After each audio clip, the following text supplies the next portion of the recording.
Quanto?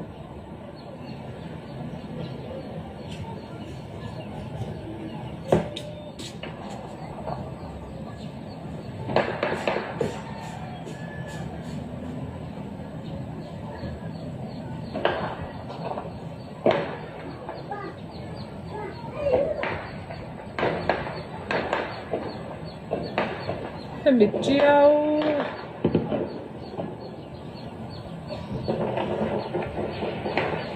in sum don ton na in chu hian unaw le unawan han in daw ania mo anten amasin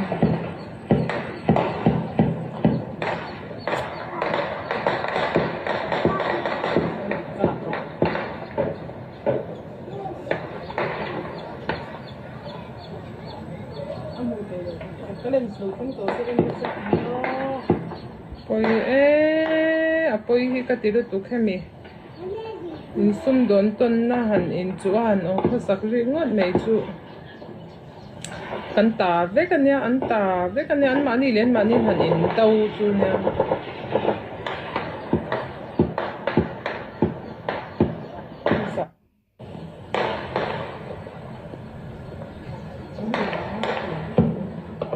Lu!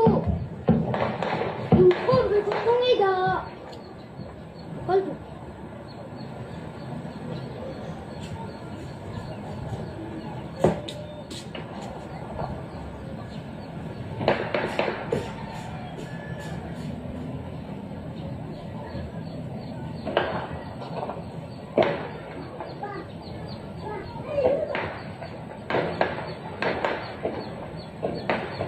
cái mít chiêu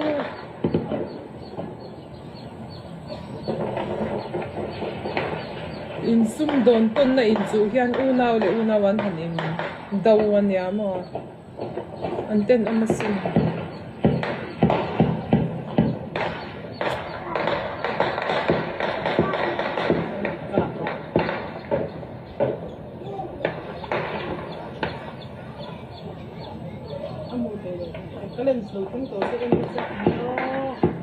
poi apoi hi ka tiru tu khemi in sum don ton na han in chu han o khosak ri ngot mai chu